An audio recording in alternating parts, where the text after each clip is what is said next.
do have good things that come along every once in a while, such as the Center for Men and Their Families. Are we good? Okay. How you doing there, folks? Danny Boy here.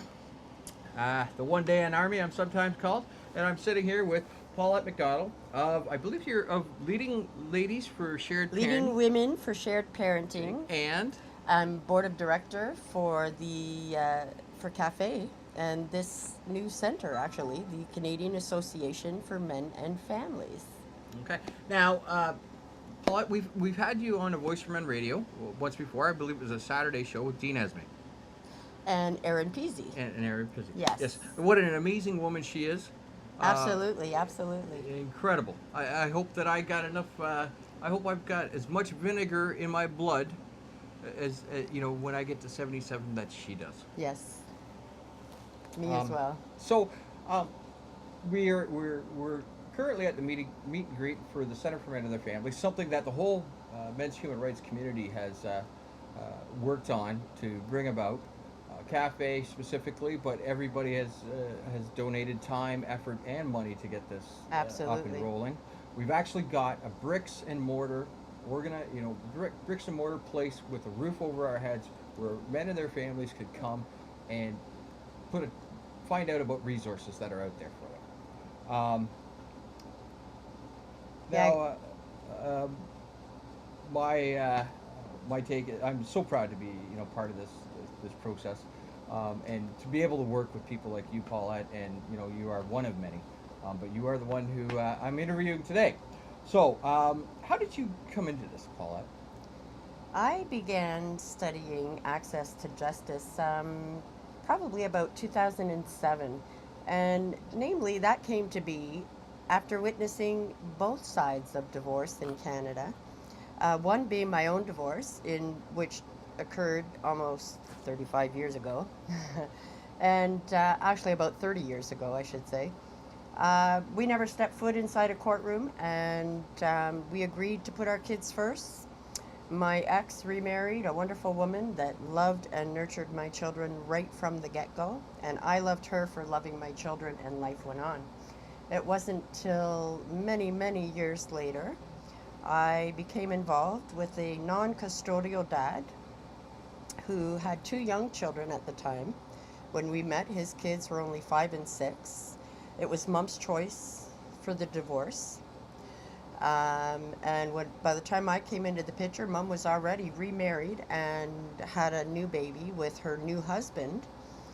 The kids weren't permitted, his kids were already living a divorce nightmare in which they weren't permitted to even contact their dad in between visits. They weren't allowed to phone him, they weren't allowed to see him. And when they did see him, they had to report back to mom everything that took place during their visit.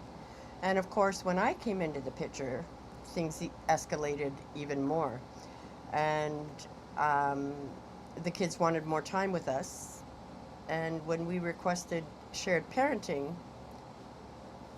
all hell broke loose. And we were accused of everything under the sun. And in Canada, believe it or not, you are guilty until you prove you're innocent, especially if you're a divorced dad. And in Canada, mom gets sole custody in almost 90% of cases.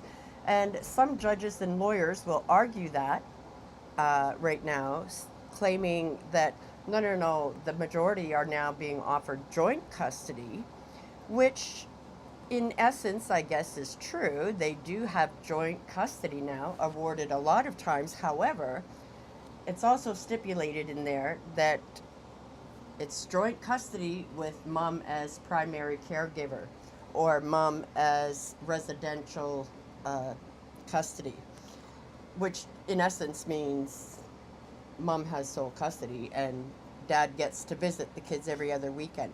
And if dad wants more than every other weekend, then he's in for the fight of his life, and he's got to hire a lawyer, he's got to go to court, he's got to do all these things just to receive the same rights that are automatically given to mom, which is absolutely absurd in my opinion, which is what got me researching access to justice in the first place.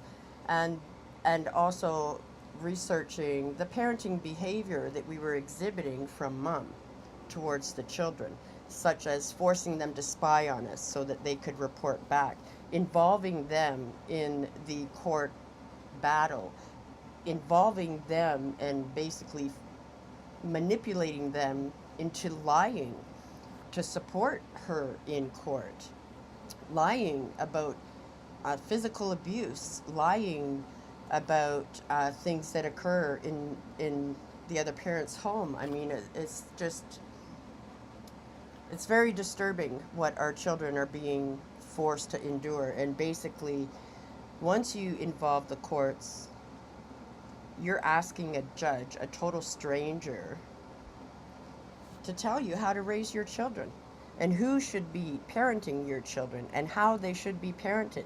And when you have a problematic parent, that's a very serious problem.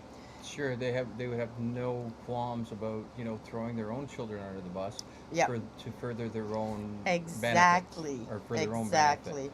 So we've been advocating for, with Leading Women for Shared Parenting, and several other organizations have come on board. I recently spoke in the House of Commons, actually, in Ottawa, in May, regarding an equal parenting bill that we had tabled in Parliament, and it was getting ready to go to second reading, which was voting.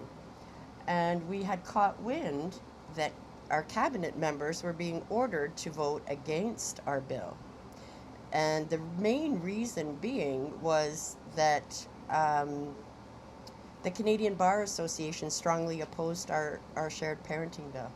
Go figure, they have a vested interest. In suing the carnage continues. Yeah, I believe that was a private member's bill from, was it Saskatchewan or Yeah, Manitoba? Maurice, MP Maurice Vaillancourt out west, yes, in Saskatchewan, or Saskatoon, I should say, I guess. That would be the capital of Saskatchewan, I believe. And he, this was the second time around. The first bill died when Parliament was prorogued, and this time our bill was defeated by vote. And it's very interesting because MP Vaillancourt just sent us all an email with a report, and I forget the institute that did the report, but it was basically about our bill where they interviewed judges, lawyers, and members of Parliament. And apparently, in this report, only 23% of all those interviewed opposed our bill. So 77% support it. So how did our bill get defeated? Our bill got defeated because our government has a vested interest in maintaining the status quo.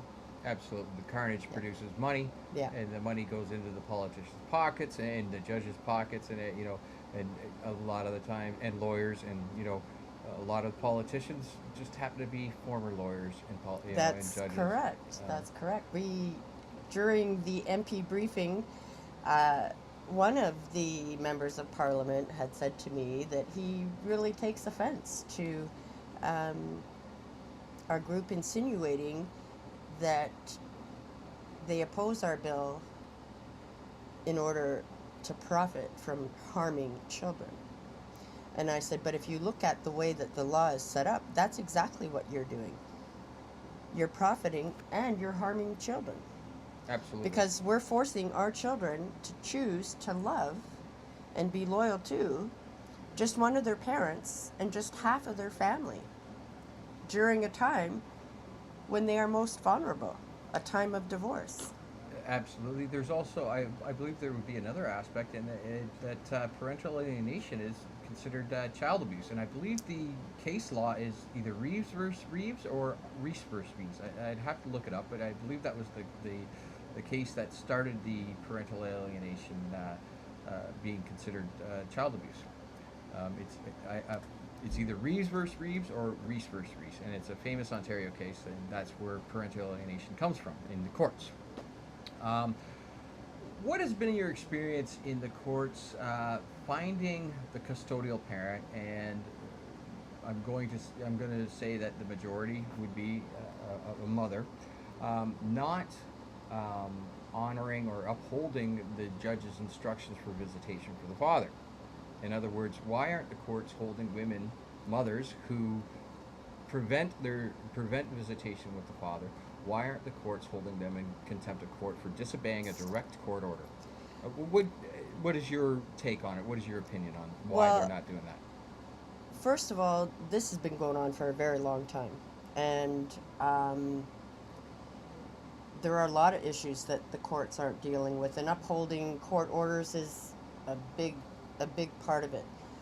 But we are starting to see slow changes occur in our courts where the judges are starting to see things for the way that they are. Now, we recently had, I believe it was in London, and actually Vern Beck is here today, but I believe it was in London where um, the judge recognized that mom was deliberately and maliciously alienating the children from dad and breaching the court orders for visitation. And she involved, again, maliciously involved Children's Aid Society of London and got them to basically help her continue the alienation. But when the judge looked at all of this, he recognized mom's actions as being malicious and harmful to the children, and he recognized Children's Aid Society's involvement. Mom lost custody, and Children's Aid was fined $1.4 million for their involvement. Unfortunately, when they gotta pay, that's the only language they seem to understand. That's unfortunate, but true. And it ends up costing us taxpayers because CAS and CCAS, which would be the Catholic Children's Aid Society, are funded by the government. That's correct. I was involved in a case in Brantford, Ontario. There, I'm going to drop the mother's lawyer's name. His name is Maltby, out in Brantford, Ontario. And the reason why I'm going to drop his name is because he's already been reprimanded by the Law Society of Upper Canada for having been dishonest in his dealings in another matter. Now, Mr. Maltby there handed over some documents to the gentleman whom I was trying to help, and in those documents I found the CAS report where the mother the mother tells the child that he's not your real daddy, he's going to take you away to a bad place, and she's actively engaging in parental alienation. The CAS worker did nothing. I looked through those whole documents. The CAS worker did nothing about this. However, when the father brought a gift for the child, and not only his child, but the woman had another child from another father, the father would bring in, say, fresh strawberries and grapes for the child, and offer it to be sent home with the child after his visitation.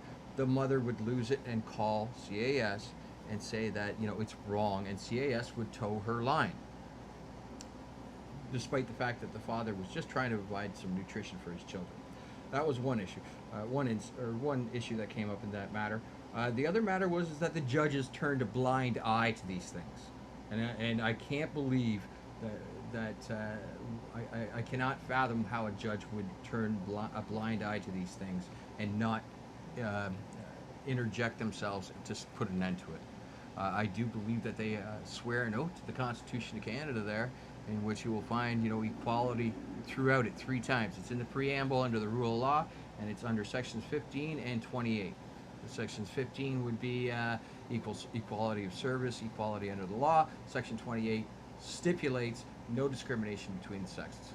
So I find it incredibly bizarre, surreal that these judges feel that they don't feel the need to uphold that Constitution, that Charter of Rights and Freedoms, the highest law of the land. I also believe that Supreme Court Justice, Chief Supreme Court Justice Beverly McLaughlin is on record stating basically that they know these courts are broken, and yet they're still not doing anything about this. Yeah. What else? So here we are, and isn't it amazing the group of people that we get to work with? I'm absolutely humbled by my ability to reach out and talk and have conversations with these incredibly intelligent individuals such as yourself, and help promote positive change for our children and our grandchildren. Because right now things are not looking so good for them. Absolutely. Thank you so much. Thank you ever so much for joining us, Paulette. You have a wonderful time, and best of luck in your studies. Thank you so much.